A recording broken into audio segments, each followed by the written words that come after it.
You're watching an NDTV special broadcast on the big breaking news day when Tamil Nadu Chief Minister Jayalalitha has been convicted and sentenced for corruption in a 1996 case of disproportionate assets. She has been sent to jail for 4 years. This means, under the new changed laws that came into effect from last year, that Jayalalitha will have to step down as Chief Minister until she can get this conviction stayed or even overturned. That may take some time, because at the moment, tonight as we speak, Jayalalitha is in a jail in Tamil Nadu, in Karnataka, as she waits for some time before she can seek legal remedy. Let's first take you to the top story of the day, which is from Bangalore, from where the court heard for the past 18 years, a long time, all the evidence against her that she indulged in acts of corruption and embezzled 66 crores from the state, and finally today pronounced her guilty. Among the last pictures of Jayalalitha arriving in Bangalore to go to court, hours before she was jailed. Before the day ended, she created dubious history. The first serving Chief Minister to be disqualified as MLA and has had to resign as Chief Minister. She's been held guilty of corruption. Beginning 1993, when she became Chief Minister for the first time, her wealth zoomed from 3 crores to 66 crores. All this on a token salary of just 1 rupee a month. Now she's been fined 100 crores, money to be raised via her properties. Jayalalitha has been sentenced to 4 years in jail, which means that she is barred from polls for the next 10 years.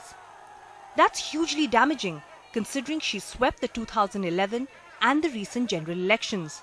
Jayalalitha is now in jail and can only apply for bail to a high court. What happens now? Is she able to appeal? Will she be able to go on appeal? Yes, she is having liberty to go on appeal. Next week we have to see whether she will approach. She can appeal to the High Court of Karnataka? High Court is appellated court. The AIADMK top brass had accompanied Jayalalitha to the Bangalore court, including O. Paneerselvam, the man she asked to be her stand-in when she had to step down as Chief Minister after a similar corruption case earlier. Tempers rose as the conviction and sentence were announced, and police reinforced the tight security around the court with prohibitory orders in a 5-kilometer radius by the end of the day to make sure things stayed peaceful. Jayalalitha can also appeal to overturn her conviction, but for now, Bangalore Central Jail will be her new home. A long and dramatic day in court for Jayalalitha, a day that did not end well for her. Convicted and sentenced to 4 years in prison, which meant she had to go immediately to jail. The first time that India's tougher anti-corruption laws took down a sitting Chief Minister. With Govind Murthy, Maya Sharma in Bangalore for NDTV. Right, so concerns there about law and order in Tamil Nadu. Tension flaring in several parts of the state, but luckily tonight the situation under control. The Tamil Nadu Governor Rosaiah reviewed the law and order situation, met the DGP and ensured that the police were fully alert. At the same time, Karunanidhi, leader of the opposition there in Tamil Nadu, head of the DMK, wrote to the President, the Prime Minister and the Chief Justice of India, said there's a complete breakdown of law and order. He asked them to intervene to restore law and order in Tamil Nadu and said that the AIADMK cadre are indulging in large-scale violence. Well, let's now look ahead at the road for Jayalalitha. What happens to her next? I'm joined by Siddharth Varadarajan, leading columnist and senior editor, as well as Vikas Singh, senior Supreme Court lawyer. Thank you both so much for joining us. If I can just bring you in, Vikas Singh, first, from the legal perspective, if you can tell us, now Jayalalitha obviously will have to apply for bail, and then later on she will have to move an application to get this particular verdict either stayed or move for an acquittal. But that is going to take some time, isn't it? Yeah, actually now with the Supreme Court judgment where Section 8, subsection 4 of the Representation of People's Act has been held to be ultra virus. So now there is no way by which she can continue as a legislator or as Chief Minister. She has to give up that position, and she will have to await the verdict which will come on her appeal, and which will definitely take time. So in the interregnum, as the law had stood before the Supreme Court judgment, she could continue to remain the Chief Minister as well as the legislator.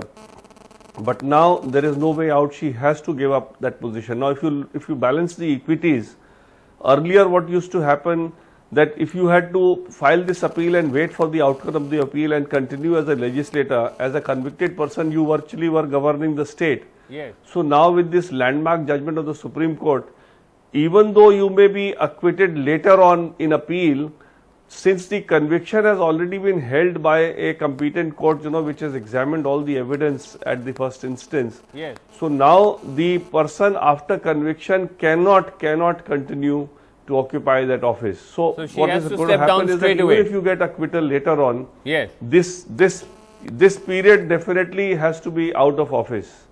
And normally, when you go for an appeal, normally suspension of sentence is granted only after you complete 2 years of imprisonment. So if it's a 4-year sentence, normally bail or suspension of sentence is granted after 2 years only. So if that's a the long same time. rule is to apply for Jayalalitha, which I'm sure will be. That's a very long time, That's because a very long time. Yeah, So it because will really she's change had an the experience. politics. She's had an experience It will of being change in the jail politics in the of- past, but it's never been for this long. I want to come back to you, Vikas Singh, because the point is that she will have to now manage this entire transition from jail. This is the big challenge for her. Last time, at least, she was outside. She could manage the challenge before she got sent into prison. But this time, it's a completely different picture. But before I come back to you, and also before we go to Siddharth Varadarajan, let's now go to our ground report from Chennai, where tempers ran high, emotions ran high outside Jayalalitha's residence, outside Karunanidhi's residence, to the extent where angry AIADMK cadre even vented their fury at NDTV's Uma Sudhir and our television crew. From laddus and firecrackers for an anticipated celebration hoping for an acquittal, to anger and violence. It was dramatic mood changes outside Poise Garden in Chennai, the residence of AIADMK leader J. Jayalalitha. NDTV's crew that was reporting from there became the target of ire of frustrated cadre, who physically attacked us and broke our camera equipment. All OB vans had to be quickly moved out to escape the fury of the angry mob. There was heavy security deployment outside the residence of DMK leader Karunanidhi and his daughter Kanimozhi, especially after some unknown persons indulged in stone throwing. An armed DMK cadre decided to stand guard after that. The state remained tense as stray incidents of violence were reported from across the state. Shops and business establishments were closed in several locations. Cinema theatres suspended shows for the day. The convicted chief minister is behind bars and is yet to resign. It's an unprecedented situation. While the public fear is on the rise, the police and the administration may have to do a lot more before the ruling AIADMK decides on the next chief minister. In Chennai, with camera person SP Babu, Sam Daniel, Find the TV. It's not, we are afraid actually to move out. In fact, we didn't go out today anywhere. Like my child didn't go to his class, nor I didn't go to my thing. We are at home. We want to play it safe. We are like scared like how people like outside will treat us, like the other parties and all. So we are scared for that. With no chief minister to oversee, Tamil Nadu Governor K. Rosaiah held a special meeting in the evening to review law and order. In Chennai with Sam Daniel, Uma Sudhir, NDTV. Right, let me go across live now to Sam Daniel. Now, Sam, in your report which we just aired earlier, you said that Jayalalitha had not resigned yet. That was a report you filed a short while ago. Subsequently, any indication about whether she sent in her resignation? So far, no indication, because normally in this kind of situation, Vasu, the governor's office would immediately send a press release, but so far they have not done that. But the speculation is that it could happen tomorrow, following which the cabinet will resign and then the ruling AIADMK MLAs would meet and choose the next chief minister as a replacement to Ms. Jayalalitha, who is now behind bars.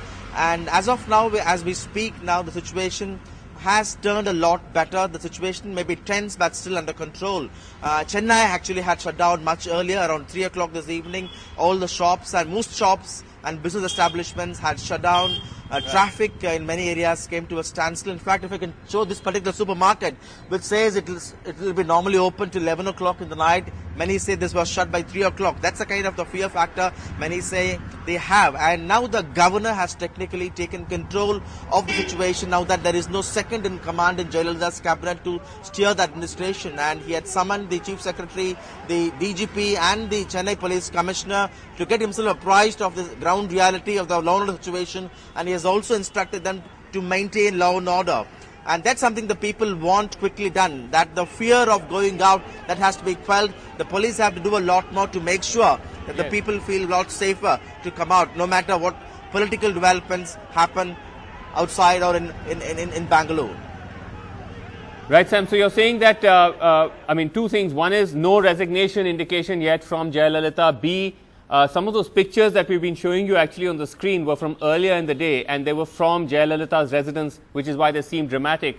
Overall, Tamil Nadu is tense but calm. And also, Sam, there was some talk that Jayalalitha had asked for medical treatment because she has some medical problems, and there was some talk that she might be at the jail hospital, but we don't have any clarity on that.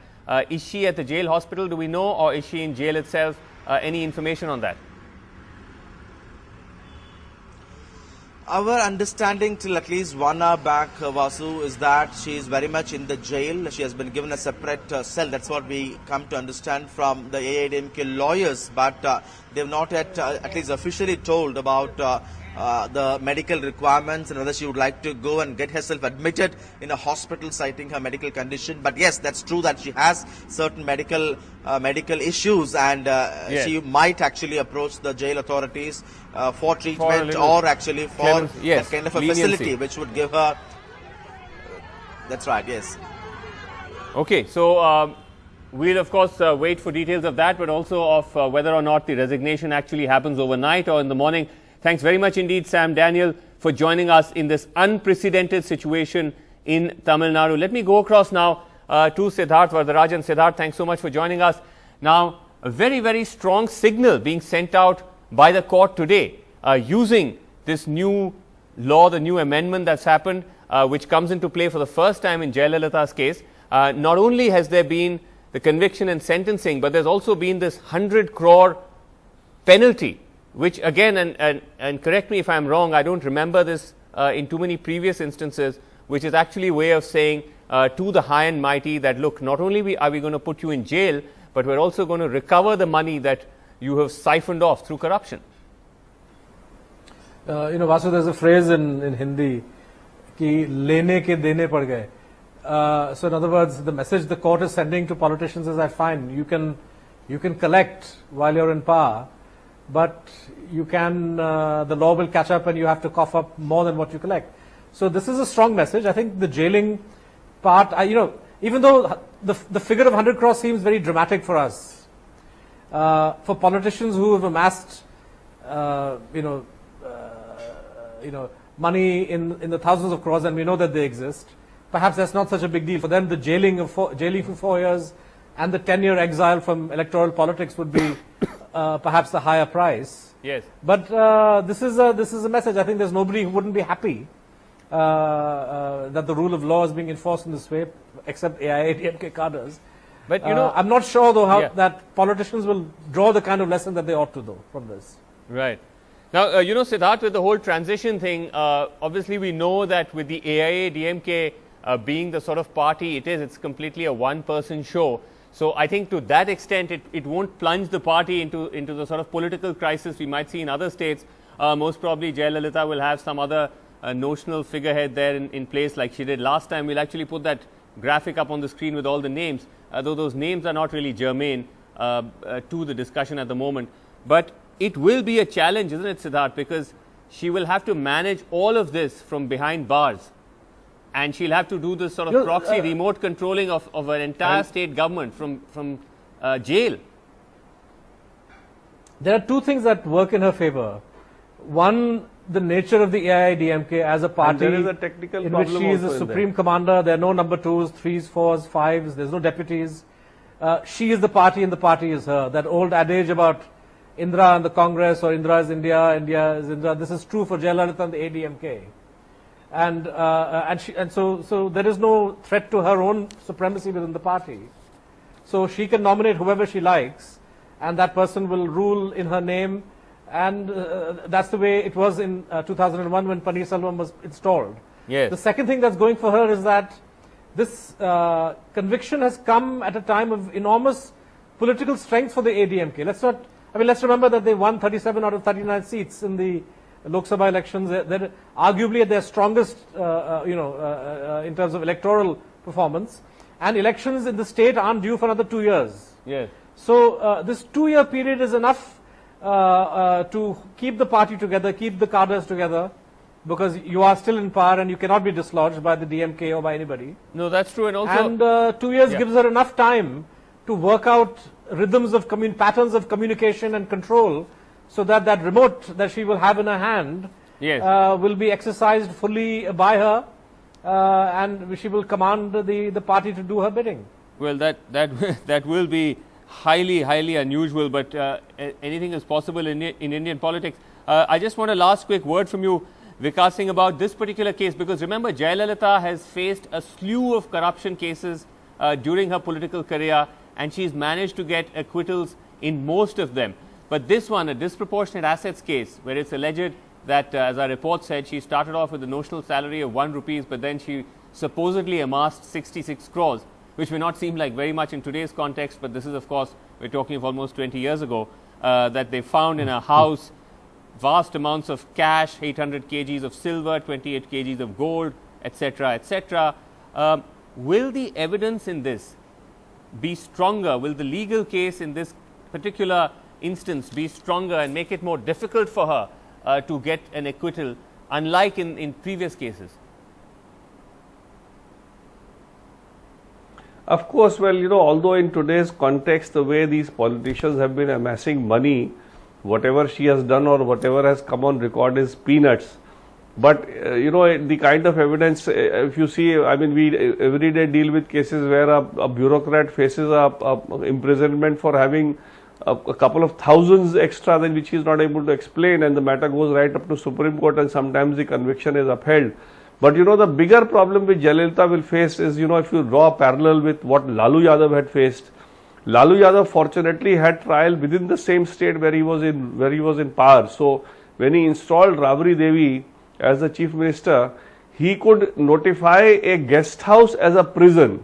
Now Jayalalitha doesn't have that advantage because she has been tried by a court in Bangalore, right, which is not a state where she is ruling at the moment.